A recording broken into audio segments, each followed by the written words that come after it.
Hello, my name is Carol May Whittick, spiritual life coach and presenter and host of Higher Energetic Resonance Inspirations. This episode is all about emotional triggers, what creates them, how they affect us, what they're showing us, and also how to heal. With so much contentious and polarizing information and events in the world, it's definitely time for us to recognize how the unhealed parts of us are reacting and hindering our development. From Alexandra Eva-May, triggers can happen when you least expect them. When you think all the emotional wounds are healed, something can happen that reminds you there is still a scar. And at the end of this episode, I've added a meditation and breathing practice that can bring you back to the present moments when you feel triggered or out of control. From Carolyn Spring, triggers are like little psychic explosions that crash through avoidance and bring the disassociated, avoided trauma suddenly and unexpectedly back into consciousness. So what are triggers? And it's one of those words that seems to be circulating. It's on the tip of everyone's tongues. There is so much that's happening in the world that's polarizing, that's triggering things that we agree with, things that we don't agree with, political figures, world events, agendas, directions, thoughts, that unless we have complete check of our emotions and our responses, we find that we're going to delve into an emotional response, and triggers happen so fast that we actually a lot of the time don't even have a chance to pause. The term triggered refers to the experience of having an emotional reaction to a disturbing event or topic. It's something that will usually remind us of a traumatic experience and then make us either feel like we're experiencing that trauma all over again, and then we start to react consciously, but usually unconsciously. And common situations that trigger intense emotions can be feelings of betrayal or rejection, that we're being treated unjustly, that our beliefs are being challenged, that we're feeling out of control, that we're being criticized, we're feeling insecure, there's loss of independence. So many situations can, but also we can have responses to external events and feelings. From A. Zavarelli from Crow, this is the moment I realize that our traumas never really go away. They live inside of us in the deepest, darkest pits of our own tiny hells, cocked and loaded, waiting for someone to come along and pull the trigger.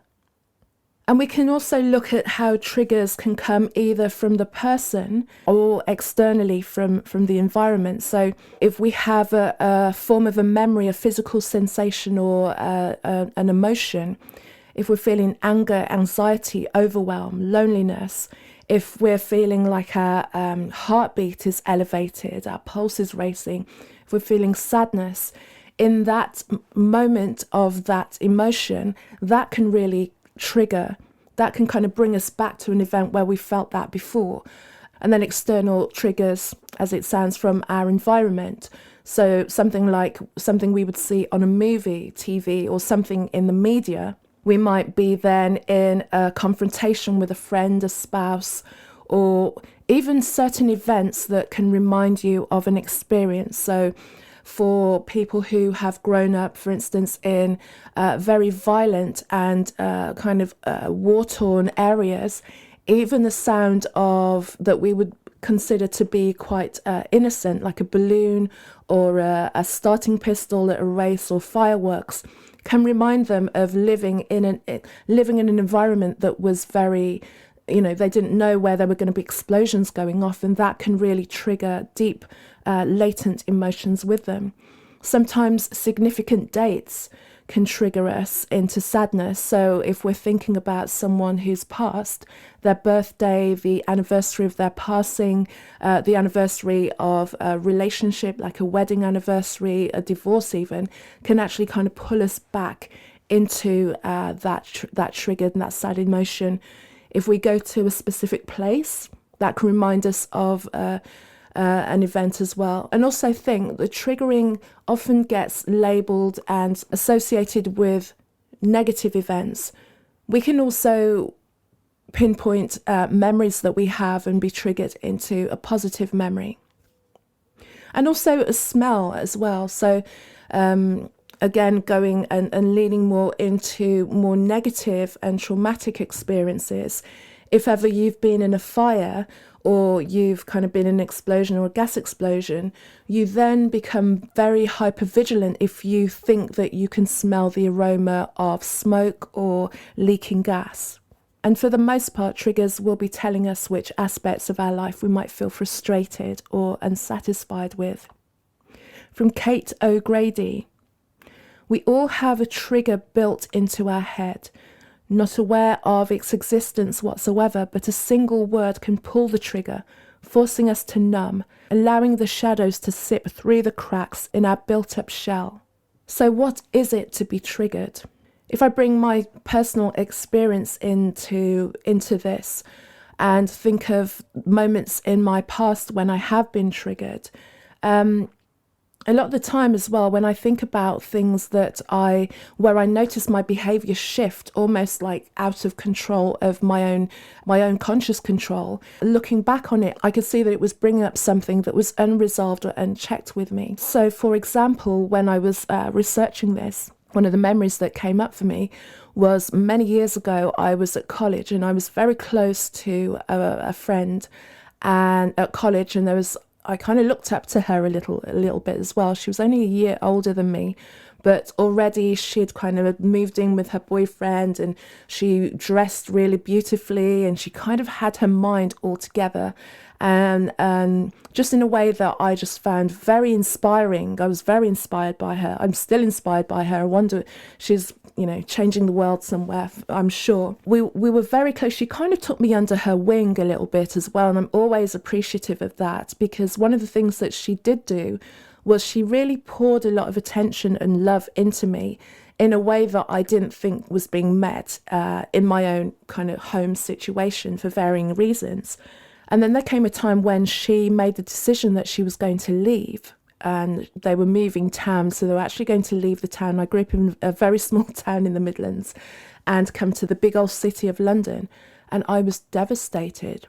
It was like, if she's not here, then I'm going to have to go back to feeling out of sorts, feeling lost. And I saw myself almost clinging to her, kind of following her around like a puppy dog, really.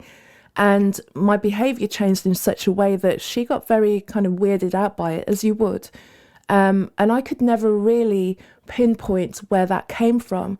And it wasn't just about her leaving, which was part of it, but what it triggered in me was unchecked loss and grief that I felt and hadn't really started to try to come to terms with. And that was the grief of losing my father when I was 4 years old. So when I was 4, I would have experienced that loss, that kind of shattering of the family unit, because it deeply affected my mother as well, of course. And it just changed the energy around everything. But of course, being a 4-year-old, I'm not able to really verbalize what's going on.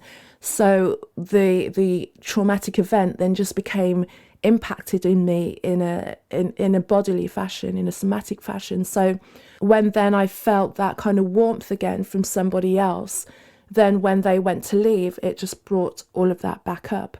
And looking back on it, it's clear as day. At the time, I just couldn't really figure out what I was doing. But it all came from a real genuine place. Your triggers are the pathways to your wounds. The stimulus is only a door. From Sanhita Barua. So can we stop our triggers from forming, from being impacted in us? My personal opinion is I don't believe that we can. We get affected by things that happen, and if we are not necessarily fully cognizant of what's happening, and then severing any kind of attachment to any reaction that we may have if we feel that we're in a similar situation, either environmentally or emotionally, that we won't react in the same way. My most present example and thing that pops in my mind right now is I still react in a way to when I see people wearing masks. And it was only 2-3 years ago that it was mandated, that it was pushed, that anybody who chose not to do so was met with the most, if you were there, and we all were there, we all remember what went on. And now I don't feel so much anger, but I do feel a sense of deep sadness about that when I encounter anyone still wearing a mask. And it's looking at them, and the judgment's gone now, because there was a period of time where those of us who chose not to, it was deliberately set up with one group against the other. And so now the charge of kind of anger and, pushback has gone. And it's just replaced with a deep sadness. And I don't know if that will ever leave me. But it's that I can say is one of my most recently embedded triggers. But I realise now to react or respond in the way that I may have in the past, when I was getting confronted by people in shops, like the security chasing me around a shop and confronting me for my choices, or getting on a bus and having a bus driver scream at me, and just all of those things, and realising that it came from people's fear, but it was just such a bizarre time. And we've all, if we think about that period of time, we'll all have triggers about certain things. If we even think about recent times as well, the way that politics have been set up, some people can just hear a name and get set off into such an emotional response that they go onto a diatribe, and then you can't stop them. And if you try and pull them back and try and have a conversation about what it is they're feeling, they'll just be responding, and a lot of the time will be spouting what they're hearing and being told in the mainstream media. This is not to defend any political figure, by the way. It's very reminiscent to me of the Pavlov's dog experiment, to the point where you ring a bell and even without the food, the dog is salivating. It's a similar kind of thing. From Deepak Chopra, awareness is the birthplace of possibility. Everything you want to do, everything you want to be starts here.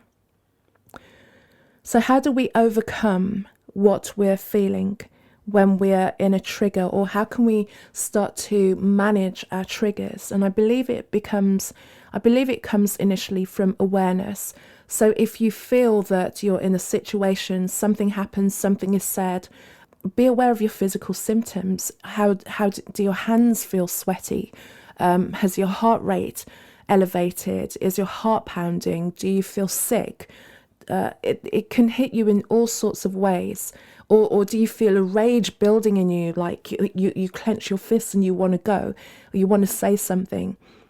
Something is being activated there, and if we can just be able to take a beat before we go into that trigger and act, because a lot of the time we're acting in a way where we're not thinking, and may create more problems with our reactions. And also to think about how you're reacting and asking questions. Is it reminding you of anything? Last week, I think it was, we did jealousy and envy. This one is a great one, is if a close friend or relative shares some exciting news about themselves, how do you feel about that? Do you automatically feel envious about what they have?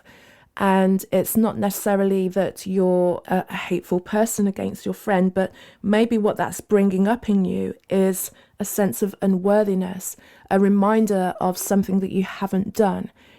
We'll look at what our triggers are showing us. Also, as well, is managing how we respond when there is a topic of conversation that will trigger us when we're in family, peer groups, colleagues, work colleagues, and associates. In particular, anything to do with politics, religion, religious beliefs, spiritual beliefs, race in particular is very triggering.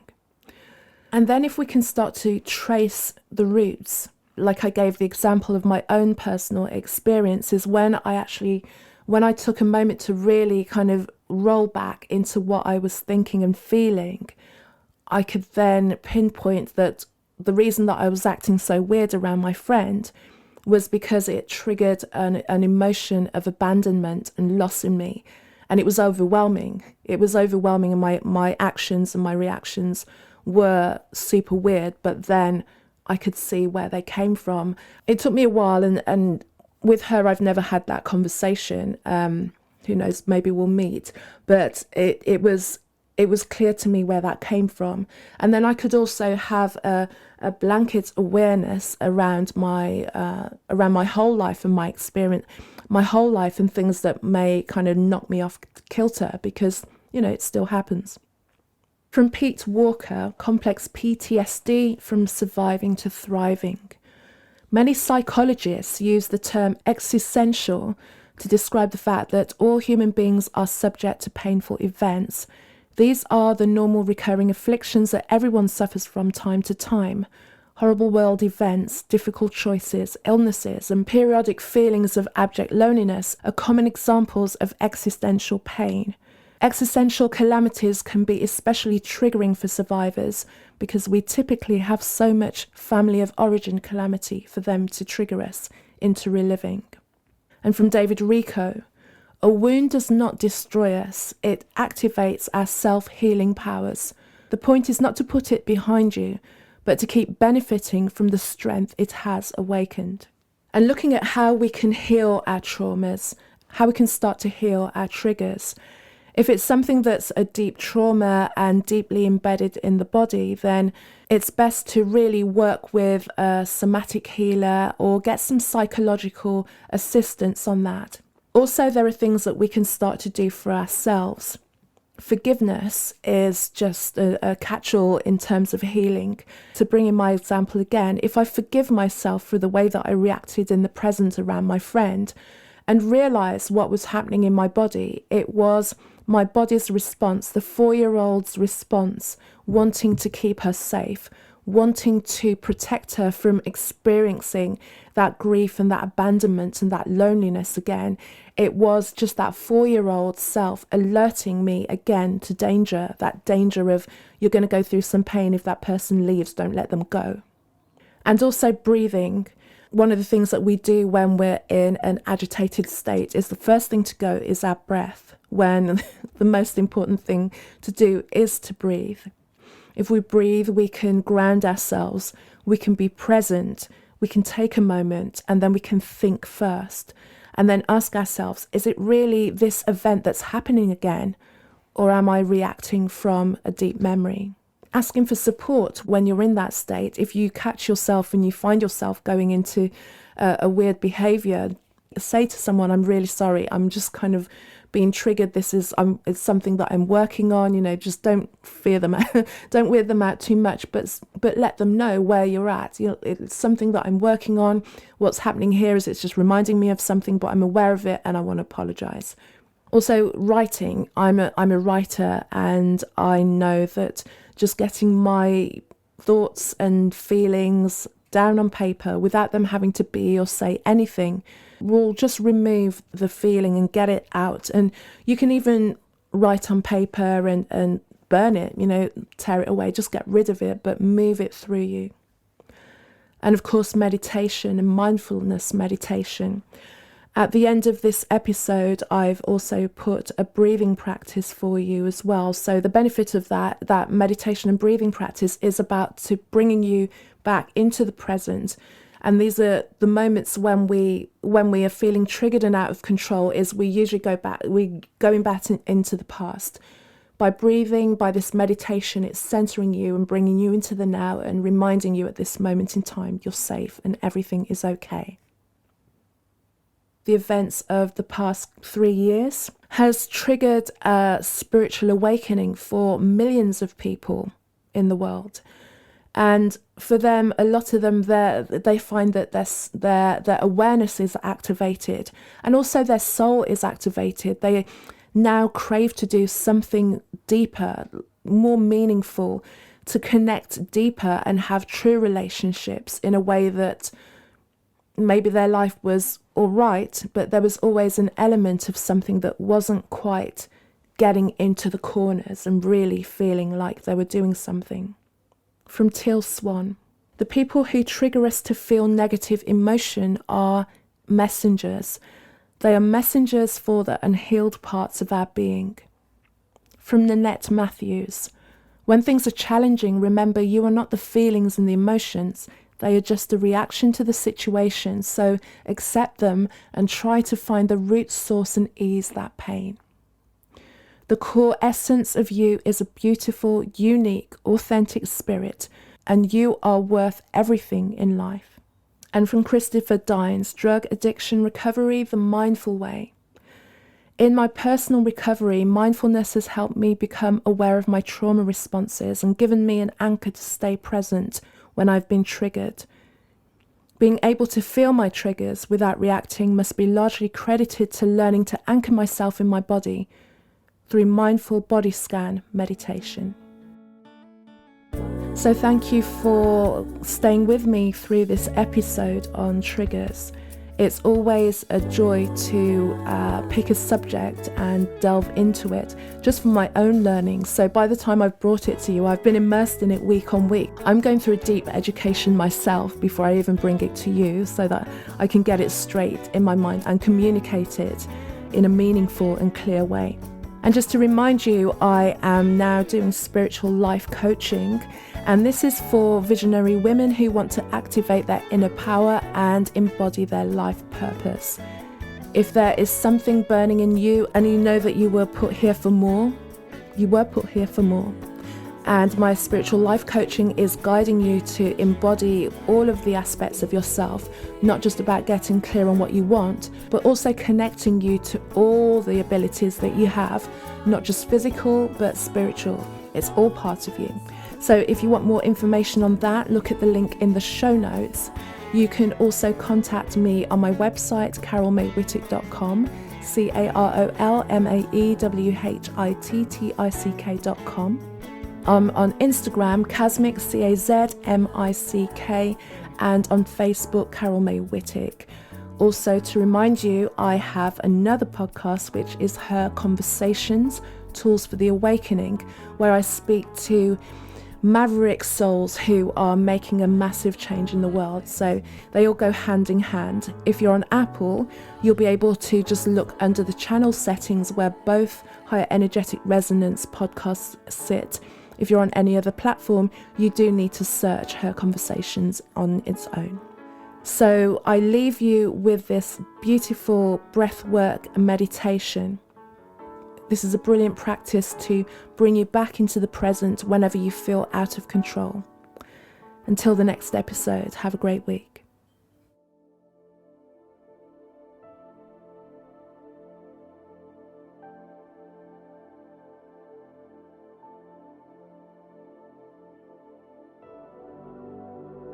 Fear is what we experience if we perceive ourselves to be in danger. This can be physical, emotional, psychological. The fear can be real or imagined. While fear is an important factor to help keep us safe, being in fear long term is detrimental to our quality of life. While we're in fear, our breathing is often affected. We can experience shortness of breath, hold our breath, depriving our bodies of oxygen, or hyperventilate, which activates the sympathetic nervous system, increasing the heart rate, raising the blood pressure, therefore making us feel more anxious. Fear takes us out of the present moment as we imagine all the potential dangers ahead of us. When we can bring our awareness back to the present and ground ourselves, we will realize that at this moment we are safe and in control. We are then able to calmly and objectively address our thoughts and then take the relevant action if needed. The breathing pattern I will be guiding you through today is often called box breathing. You will inhale for 4 counts, hold for 4 counts, and exhale for 4 counts. Over time, as your capacity grows, you may choose to increase the count. Embedded in this track is the solfeggio frequency 396 Hz. Because of its ability to alleviate the feelings of guilt and fear, making space for us to experience the joys and endless possibilities of life. So first, find a quiet place where you will not be disturbed for the next 15 minutes. Sit on the floor or sit in a chair that fully supports your back.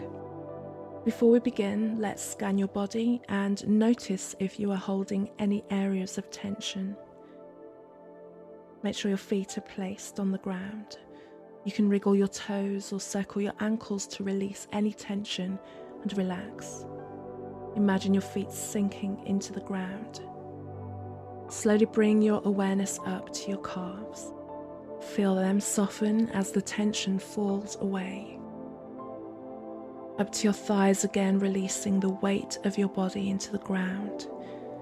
Let any tension fall away from your spine and allow your back to relax. Let your arms be heavy and your hands rest on your thighs. See any tension fall down your shoulders and your arms. You can gently circle your shoulders and your hands and your wrists in one direction, and now in the opposite way. Envision your head resting lightly on the top of your neck. Allow your jaw to hang relaxed and let go of any tension you feel around your mouth and your lips. Let your tongue lie gently in your mouth. You can rest the tip of your tongue behind your teeth. Soften your cheeks. Feel the relaxation in your forehead and your brow. Now bring your attention to a point below your navel.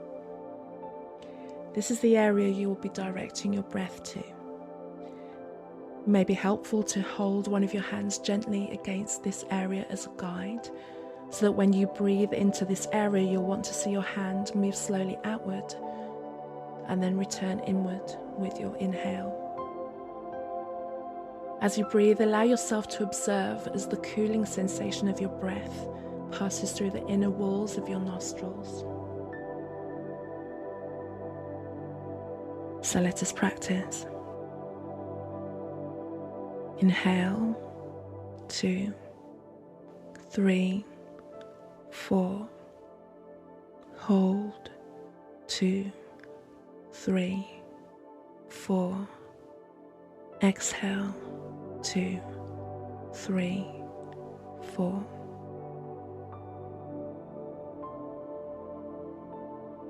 Inhale, 2, 3, 4. Hold, 2, 3, 4.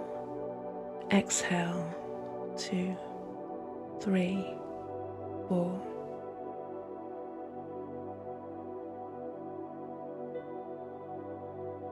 Inhale, 2, 3, 4. Hold, 2, 3, 4. Exhale, 2, 3, 4.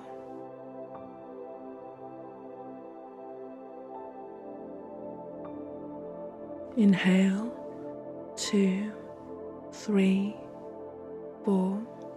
Hold, 2, 3, 4. Exhale, 2, 3, 4.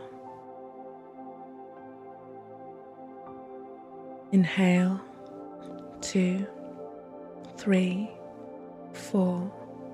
Hold, 2, 3, 4. Exhale, 2, 3, 4. Now continue at your own pace.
Allow your breathing to fall into its natural inhale and exhale pattern.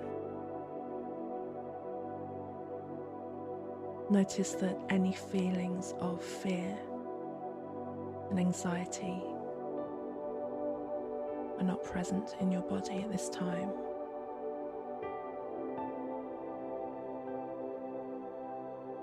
Know that you are safe. Know that you are supported. Hold that feeling with you as you meditate for the rest of the track.